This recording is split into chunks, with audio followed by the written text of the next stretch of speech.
When we're talking about the misconceptions in the X Factor, the number one thing was how the hips work. And I'm going to give you a real good sense of what should happen here as you coil into your back leg. Now, what should happen is we should keep flex in the right knee. That does not mean that the right knee is totally immobile, because there's a little bit of float in this knee. So you're not going to keep it absolutely frozen. But when you go back, if you can keep flex in your right knee, you won't be able to turn your right hip too much. You won't have to worry about it, so you can get some feeling of turn. We're not trying to go back and freeze the right side of my body. We're also not trying to freeze anything on the downswing, because that becomes very unnatural and very contrived.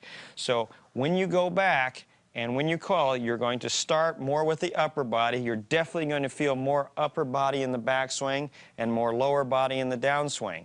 But either of those can be overdone. However, going back, keep the flex here, make a full coil into your back leg. Your hips will not be able to turn more than probably about 60 degrees is the most I've seen anybody really turn their hips with the flex in the right knee. So you'll be in pretty good shape there. Now, a drill for the X Factor that goes right along with this is to cross your arms on your chest, balance yourself, look in the mirror so you've got good angles, good balance. And here's another way to look at the X Factor. Actually turn your hips and your shoulders together to about 45 degrees. Now stop the lower body and just continue the turn with your shoulders.